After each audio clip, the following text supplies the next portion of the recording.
له وأشهد أن لا إله إلا الله وحده لا شريك له وأشهد أن محمدا عبده ورسوله أما بعد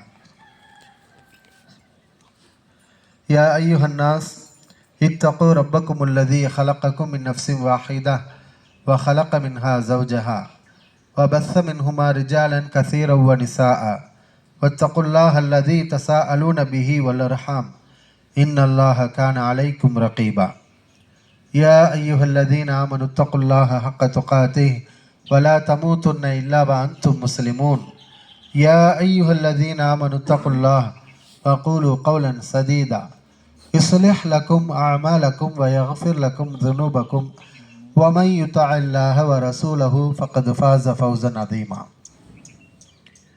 பேரன்பிற்கும் பெருமதிப்பிற்கும் உரிய எல்லாம் வல்ல அல்லாஹு ஜல்ல ஷானஹு தஆலாவின் நல்லடியார்களே, அல்லாஹ் ரப்புல் ஆலமீனின் அருளும் கிருபையும் நம் தூதர் முஹம்மது நபி ஸல்லல்லாஹு அலைஹி வஸல்லம் அவர்கள் மீதும் அவர்களுடைய குடும்பத்தார்கள், தோழர்கள் மற்றும் அல்லாஹ்வை நம்பிக்கை கொண்ட அனைவரின் மீதும் என்றென்றும் நின்று நிலவட்டுமாக.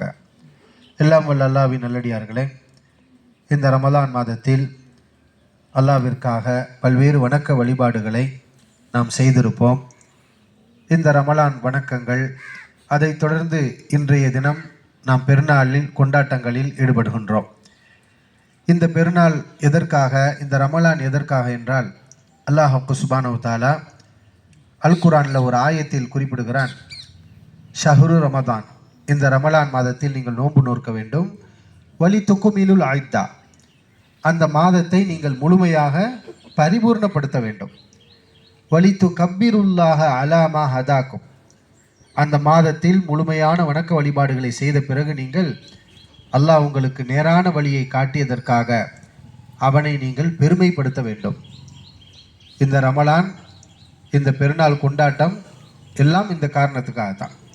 அல்லாஹ் நமக்கு ஹிதாயத்தை காட்டியதற்காக. ஹிதாயத் என்றால் நேர்வழி, நேரான வழியை அல்லாஹ் சுப்ஹானஹு வ தஆலா நமக்கு காட்டினான்.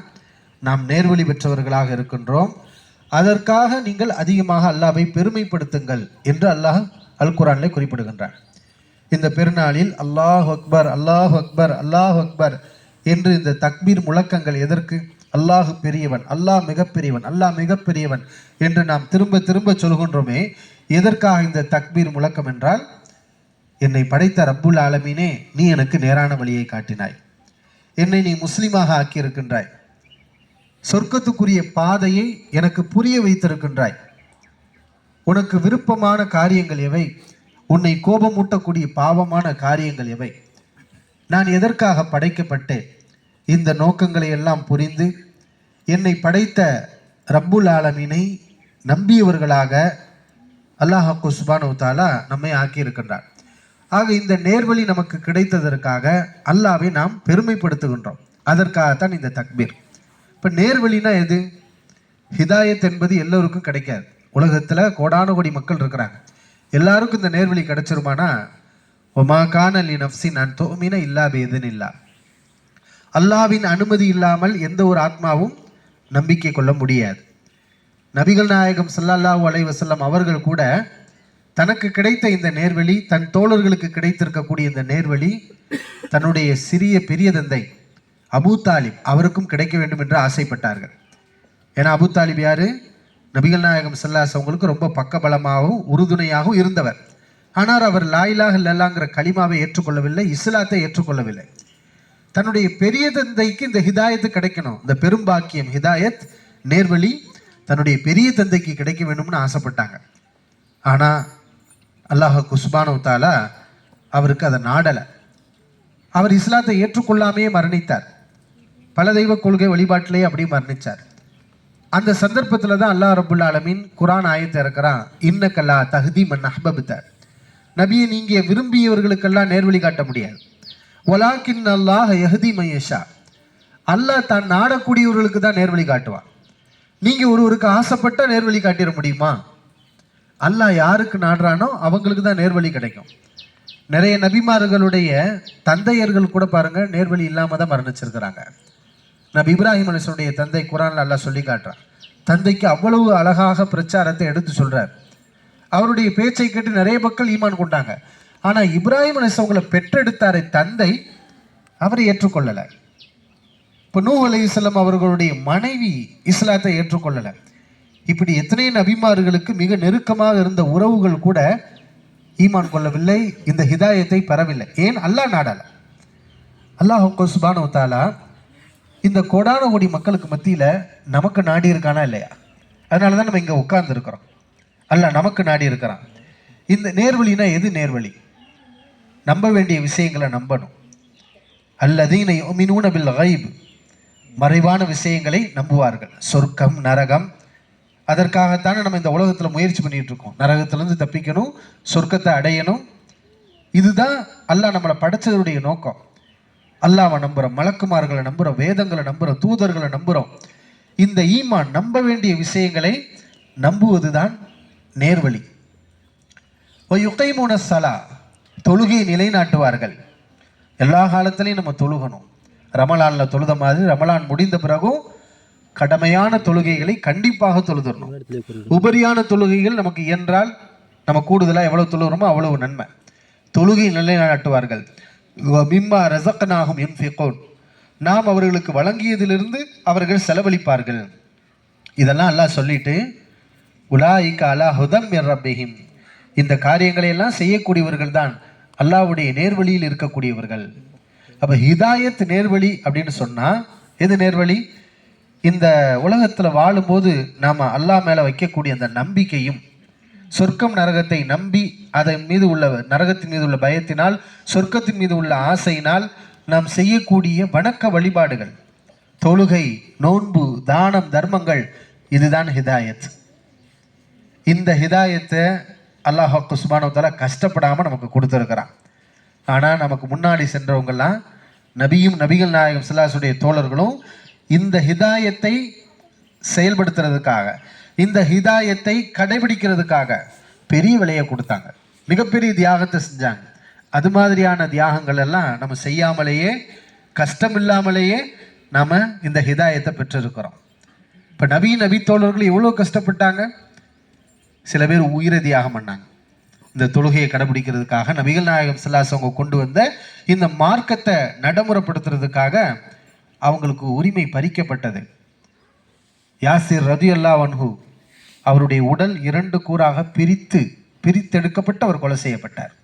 அவர்களுடைய மனைவி சுமையா ரலியல்லாஹு அன்ஹா கொடூரமான முறையில் அம்புகளால் குத்தப்பட்டு அவர் ஷஹீதானார். இப்போ எதற்காக இந்த சஹாபாக்கள்லாம் கொலை செய்யப்பட்டாங்க? இந்த துனியா விட்டு போனாங்களே, எதுக்காக?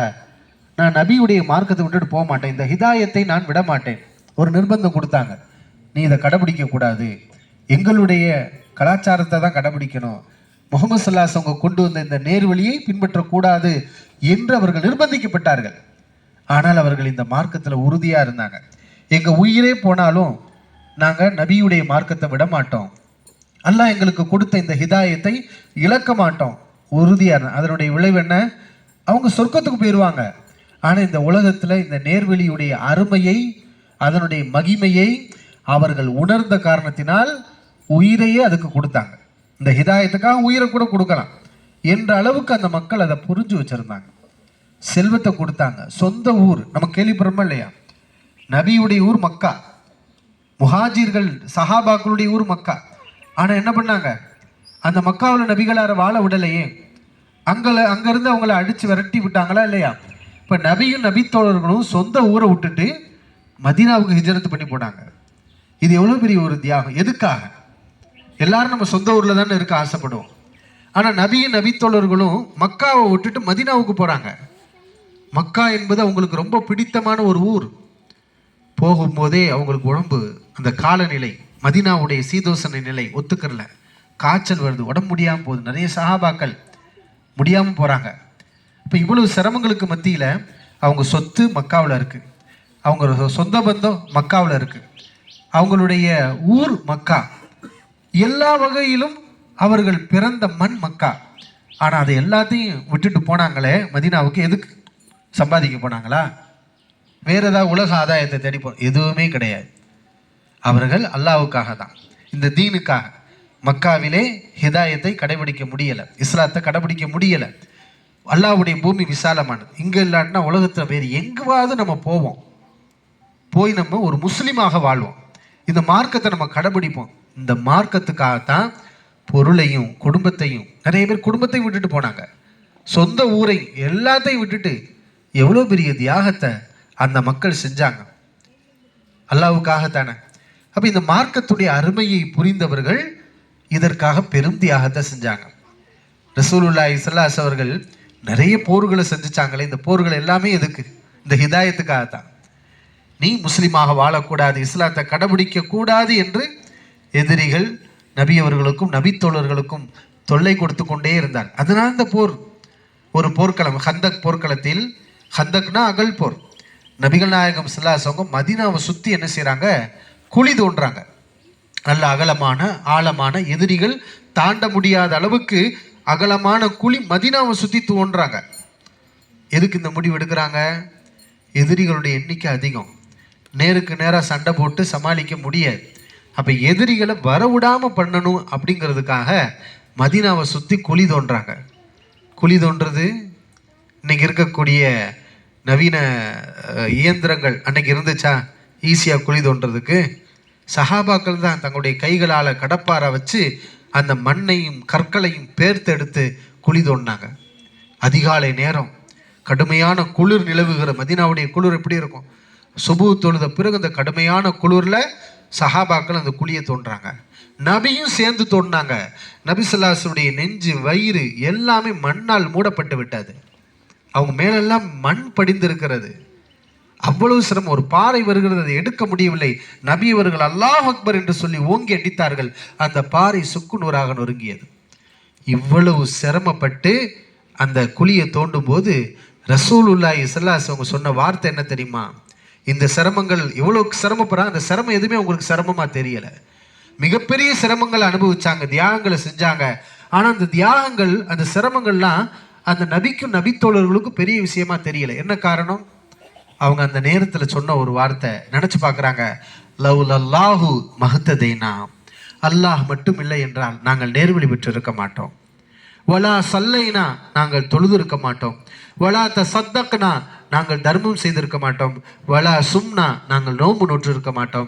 இன்றைக்கு அல்லாஹ்வை வணங்கக்கூடிய இந்த வணக்க வழிபாடுகளை எல்லாம் செய்கிறோம் என்றால் அல்லாஹ் எங்களுக்கு இந்த பெரும் பாக்கியத்தை கொடுத்திருக்கிறான் என்று அந்த சிரமப்படக்கூடிய நேரத்தில் இந்த பாக்கியத்தை தான் நபியும் நபித்தோழர்களும் நினைத்து பார்த்தார்கள். இப்போ இதை நம்ம இந்த பெருநாளில் அதிகமாக நம்ம நினச்சி பார்க்கணும். ஹிதாயத் பெருநாளில் தொழுதோம், வணக்க வழிபாடு செஞ்சோம். இதோட நம்ம இந்த வணக்கங்களை விட்டுறக்கூடாது. நம்ம மரணிக்கிற வரைக்கும் இந்த மார்க்கத்தை நம்ம கடைபிடிக்கக்கூடியவங்களாக இருக்கணும். இந்த வணக்கங்களை அதிகமாக நம்ம செய்யக்கூடியவர்களாக இருக்கணும். குறிப்பாக வணக்க வழிபாடுகளை செய்த பிறகு நாம் ஒரு துவாவை கண்டிப்பாக எல்லாரும் கேட்கணும். இவ்வளவு காலம் நம்ம வழிபாடு செஞ்சோம், அந்த ரமலானில் நம்மளால் இயன்ற அளவு இரவு வணக்கம், நோன்பு, தர்மங்கள் இதெல்லாம் நம்ம செஞ்சுருப்போம். ஆனால் இதையெல்லாம் அல்லாஹ் சுப்ஹானஹு வ தஆலா ஏற்றுக்கொண்டு விட்டானா? அது நமக்கு தெரியாது. மனிதர்கள் செய்யக்கூடிய நல்லறங்களை செய்வாங்க, ஆனால் சிலருடைய அமல்கள் ஏற்றுக்கொள்ளப்படும், சிலருடைய அமல்களை அல்லாஹ் ஏற்றுக்கொள்வது கிடையாது. அப்போ யாருடைய அமல் ஏற்றுக்கொள்ளப்படும் ஏற்றுக்கொள்ளப்படாதுன்னு நமக்கு தெரியாது. ஆனால் நமக்கு ஒரு பயம் இருக்கணும். அமல் செய்த ஒவ்வொருவருக்கும், ஒவ்வொரு முஸ்லிமுக்கும் ஒரு பயம் இருக்க வேண்டும். நம்முடைய அமல்களை அல்லாஹ் நிராகரித்து விடக்கூடாது. அதற்கான கூலி நமக்கு கிடைக்க வேண்டும். இதுக்காக ஒரு துவா, ரப்பனா தகப்பல் மின்னா. நபிமார்கள் அல்லாஹ்வுக்காக நல்லறங்களை செஞ்சுட்டு இந்த துவாவை கேட்டிருக்கிறாங்க. எங்கள் இரட்சகனே தகப்பல் மின்னா, எங்களிடமிருந்து எங்களுடைய வணக்கங்களை ஏற்றுக்கொள்வாயாக. இப்ராஹிம் நபி, இஸ்மாயில் அலைஹிஸ்ஸலாமும் கேட்டிருக்கிறாங்க. அப்போ இந்த துவாவை நாம் அதிகமாக நாம் கேட்கணும். அல்லாஹ் சுப்ஹானஹு வ தஆலா நிறைவான கூலியை நமக்கு கொடுக்குறான். அவன் சாதாரண கூலி, நம்ம செய்கிறது சின்ன வேலை, ஆனால் அவன் நமக்கு கொடுக்கக்கூடிய கூலி அளவே கிடையாது, அதிகமாகவே நமக்கு தர்றான். இப்போ இந்த பெருநாளில் நம்ம இந்த துவாவை நம்ம செய்யணும். மிக முக்கியமாக இன்றைக்கு உலகத்தின் அமைதிக்காகவும் நிம்மதிக்காகவும் அதிகமாக இந்த நேரத்தில் துவா செய்யுங்க. அல்லாஹ் நமக்கு செஞ்சிருக்கக்கூடிய ஒரு பெரும் பாக்கியத்தை நாம் நினைத்து பார்க்க கடமைப்பட்டிருக்கிறோம். நாம் வாழக்கூடிய இந்திய நாட்டில் எந்த விதமான அழிவுகளும் இல்லாமல் அல்லாஹ் சுப்ஹானஹு வ தஆலா நிம்மதியாக சுதந்திரமாக நம்ம வழிபாடுகளை செய்து கொண்டு இருக்கிறோம், பெருநாளை கொண்டாடி இருக்கிறோம். ஆனால் இதே உலகத்தில் பல்வேறு பகுதிகளில் நம்மை போன்று ஈமான் கொண்ட முஸ்லிம்கள் பலருடைய நிலைமை மிகவும் பரிதாபமாக இருக்கின்றது. இந்த பெருநாளிலும் போர்கள், இந்த ரமதானிலும் போர், குண்டுகள் போடப்பட்டு அப்பாவிகள், குழந்தைகள் கொத்து கொத்தாக கொலை செய்யப்பட்டு கொண்டிருக்கின்றார்கள். பல பேர் காயமுற்று மருத்துவமனையில் இருக்கிறாங்க. இப்போ இதனுடைய பாதிப்பு அவர்களை மட்டும் பாதிக்கிறது கிடையாது.